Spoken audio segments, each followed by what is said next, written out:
नमस्ते भारत, आप देख रहे हैं WH न्यूज़। मैं विजय खौसे। मैं इस वक्त दीक्षा भूमि पर हूँ और दीक्षा भूमि पर जो है आज वंचित बहुजन आघाड़ी ने एक आंदोलन का ऐलान किया था और ये दीक्षा भूमि के गेट पे हूँ। मगर जो वंचित बहुजन आघाड़ी के जो नेता है उन्होंने एक बहुत ही बड़ी समझदारी ली। इस गेट के ऊपर में उन्होंने आंदोलन नहीं किया, क्योंकि उन्होंने खुद स्वयं बताया कि हमारा आंदोलन दीक्षा भूमि के विरोध में नहीं है, इसलिए हम दीक्षा भूमि के गेट पे आंदोलन नहीं करेंगे। उन्होंने जो है अंबेडकर कॉलेज जो है वहाँ पर आंदोलन किया है। अंबेडकर कॉलेज पे उन्होंने नारे निर्देशन दी है।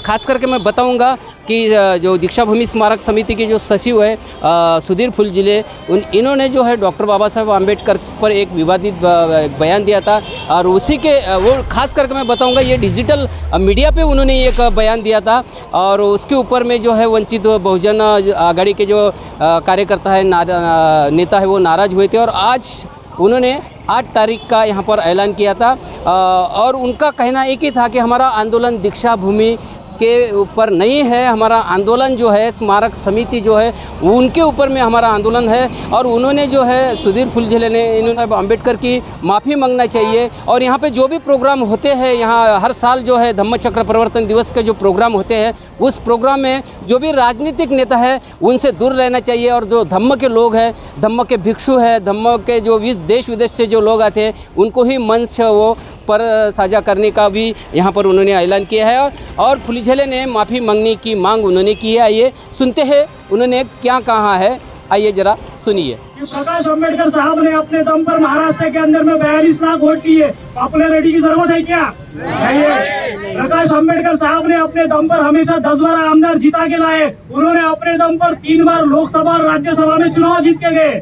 इसके बाद प्रकाश अम्बेडकर साहब को इस देश के अंदर में उपराष्ट्रपति से लेके तो राष्ट्रपति पद की ऑफर दी गई। उन्होंने ये सारे पदों को ठुकराने का काम किया और 40 साल तक के सक्रिय राजनीति में रह के यहाँ के महाराष्ट्र के तमाम दलित बहुजनों के प्रश्नों को सॉल्व करने का काम किया। ये सुधीर फुलझिले उर्फ सुधीर कांग्रेस बीजेपी झेले, इसका नया नाम रखा हूं मैं, सुधीर फुलझिले उर्फ कांग्रेस बीजेपी झेले, इसका ये नया नाम है इसका सुधीर फुलझिले का।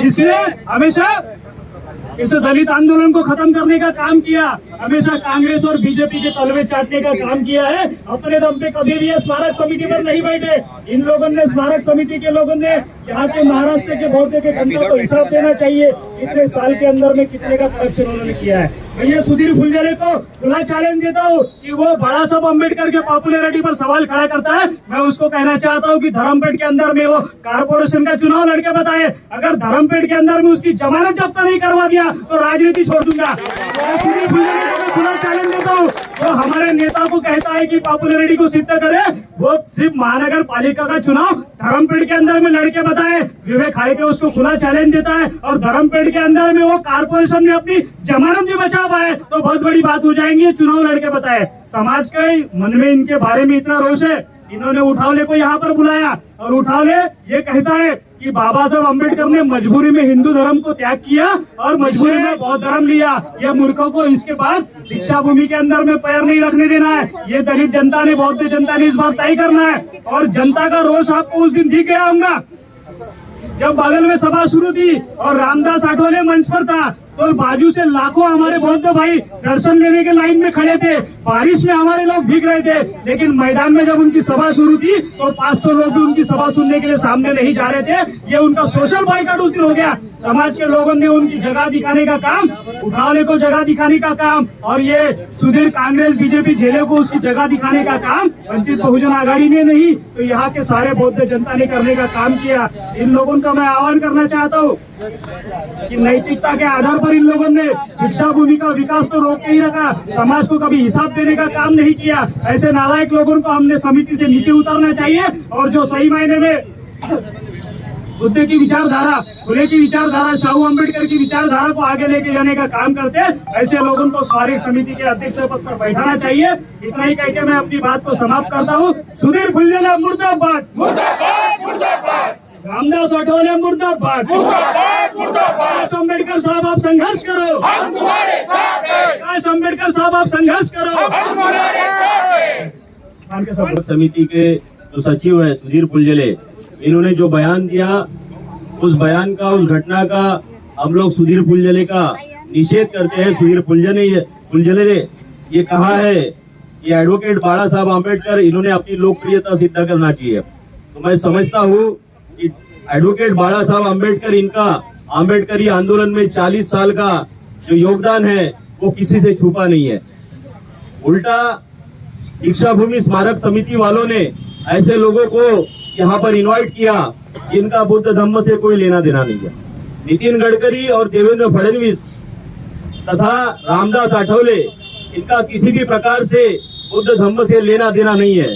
तो क्राइटेरिया तो दीक्षा भूमि स्मारक समिति का ये होना चाहिए कि उन लोगों को ही इनवाइट करना चाहिए जो बुद्ध धम्म को मानते हैं, जो अम्बेडकरवादी है। तो मैं समझता हूँ कि देवेंद्र फडणवीस और नितिन गडकरी दशहरे के दिन सुबह आरएसएस के पथ संचालन में शस्त्रों की पूजा करते हैं।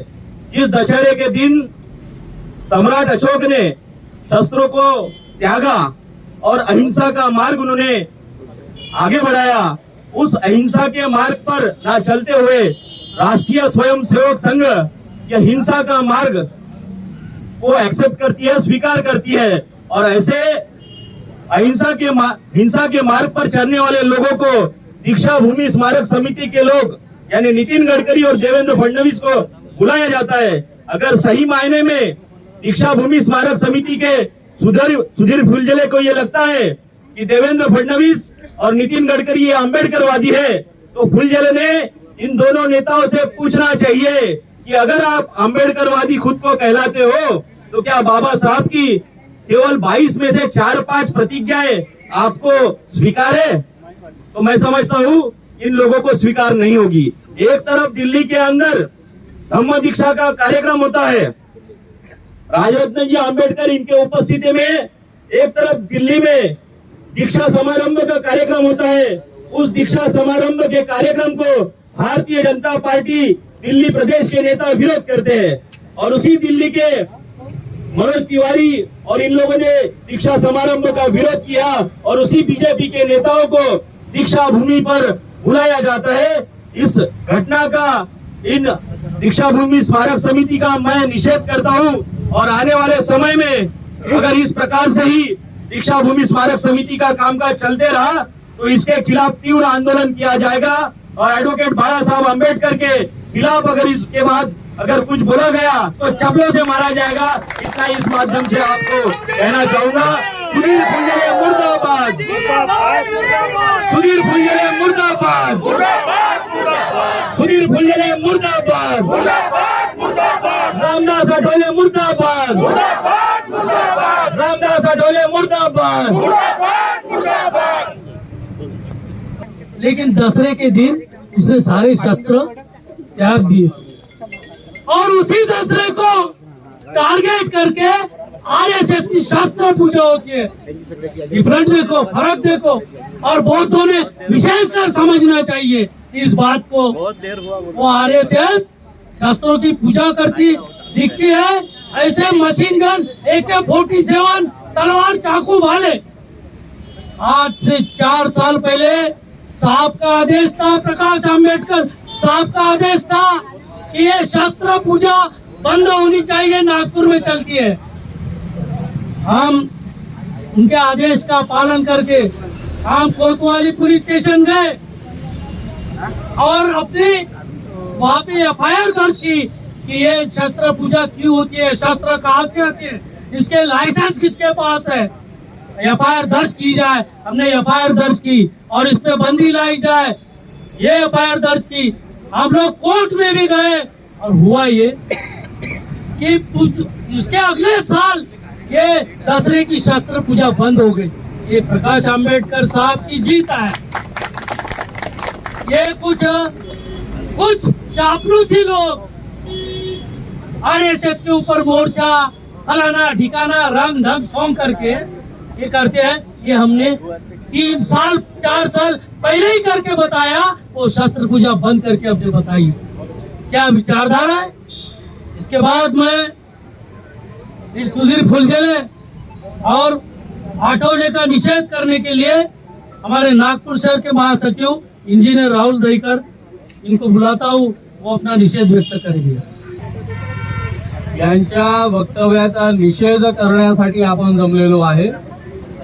हा निषेध खरं तर ज्या दिवशी त्यांनी स्टेटमेंट दिलं त्याच दिवशी हा निषेध नोंदवला गेला, परंतु आज ज्या आंदोलनाच्या माध्यमातून आपण निषेध नोंदवतो आहे त्या दिवशी यासाठी नोंदवला नाही का सर्व तमाम बौद्ध बांधव महाराष्ट्रातले इथे होते आणि दीक्षाभूमीचा धम्मचक्र प्रवर्तन दिनाचा कार्यक्रम हा आपला असतो, तर आपल्या कार्यक्रमामध्ये असं काही घडू नये तो शहाणपणा वंचित बहुजन आघाडीचे पदाधिकारी आणि कार्यकर्ते यांनी दाखवला, ते खऱ्या अर्थानं अभिनंदनास पात्र ठरतात असं मी समजतो। आणि त्याच वेळेस पोलिसांनी सुद्धा विनंती केली होती का तुम्ही आज न करता 8 तारखेला करा, जागा सुद्धा त्यांनी नियोजित वेगळीच केली होती, परंतु आमच्या रविभाऊ शेंडेच्या आग्रहा खातर त्यांनी आम्हाला इथे अलाउड केलं, हे उत्तम केलं, त्यांचं सुद्धा मी अभिनंदन करतो। आता प्रश्न राहिला सुधीर फुलझेलेचा। सुधीर फुलझेले या स्मारक समितीचा सचिव। आता प्रश्न निर्माण हा होतो की बाळासाहेब आंबेडकरांची लोकप्रियता जेव्हा होईल त्या लोकप्रियता म्हणजे लोकप्रिय झाल्यानंतर त्यांना आम्ही इथे पाहुणे म्हणून बोलवू। आता मला सांगा, ह्या सुधीर फुलझेले आणि स्मारक समितीचे जे काही तथाकथित किंवा सदस्य असतील त्यांच्या मेहरबानीची गरज आमच्या बाळासाहेब आंबेडकरांना नाही, कारण इथं जो दसऱ्याचा दीक्षाभूमीचा धम्मचक्र प्रवर्तनाचा मेळावा झाला त्यानंतरच दुसऱ्या दिवशी अकोल्यामध्ये क्रिकेट ग्राउंडवर क्रिकेट मैदानावर जो दसऱ्याचा धम्मचक्र प्रवर्तन दिनाचा कार्यक्रम प्रत्येक वर्षी तिथे होतो, तिथे लाखोच्या संख्येने लोक येतात आणि हे लोकप्रियतेच्या गोष्टी सांगतात आम्हाला, आमच्या बाळासाहेबांना लोकप्रियतेच्या गोष्टी सांगतात। अरे ज्या महामानवानं या दीक्षाभूमीवरून तमाम 6 ते 7 लाख लोकांना एका वेळी धम्मदीक्षा दिली, या माणसाच्या नातूला तुम्ही सांगता, नातवाला सांगता की तू लोकप्रिय होशील तेव्हा आम्ही तुम्हाला बोलू, तुम कोण होते वो बुलाने वाले। प्रश्न निर्माण हा होतो की डॉक्टर बाबासाहेब आंबेडकरांच्या रक्ताचे जरी आमचे बाळासाहेब असले, परंतु त्या रक्ताचा फायदा न घेता सतत 1980 पासून आज तक विविध पक्षाच्या नावाखाली ते सतत पक्षामध्ये कार्यरत आहेत आणि आपली संघटना सतत बांधत आहे। आणि जे बी त्यांनी पेरलं ते बी पेरल्यानंतर त्याचा जो आज वटवृक्ष झालेला आहे आणि हा वटवृक्ष होता होता मित्रांनो, मी तुम्हाला सांगतो ह्या वटवृक्षाच्या खाली छायेखाली 10 फक्त बौद्ध आमदार नव्हे, आदिवासी असो, वंचित असो किंवा आणखी तेली माळी कोळी सोनार या समूहातले असो, या सर्वांना आमदार बनवला आहे। सतत 27 वर्षापासून अकोल्याची जिल्हा परिषद, नगर परिषद आणि ग्रामपंचायत आणि पंचायत समितीच्या इथे त्यांनी वेगवेगळ्या समूहाचे लोक निवडून आलेले आहेत।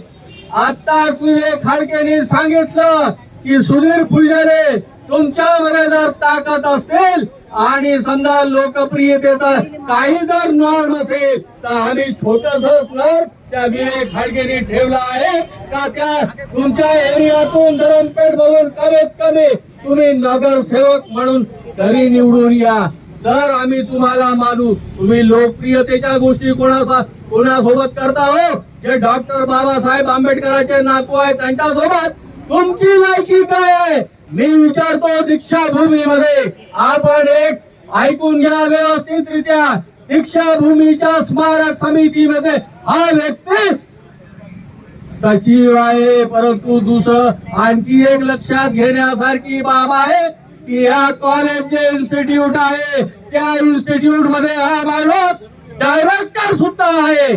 ते एका माणसाला 2-2 पद सांभाळता येतात का, हा खरा प्रश्न आहे. जर 2-2 पद सांभाळता येत नाही, जर तुमचं कार्यकर्तृत्व काही नाही, तर हे तुम्ही 2-2 गोष्टी सांभाळता, 2-2 पद सांभाळता, एका पदाचा नव्हे तुम्हाला दोन्ही पदाचा राजीनामा द्यावा लागेल. हे आम्ही वंचित बहुजन आघाडीवरून आपल्याला सांगत आहोत.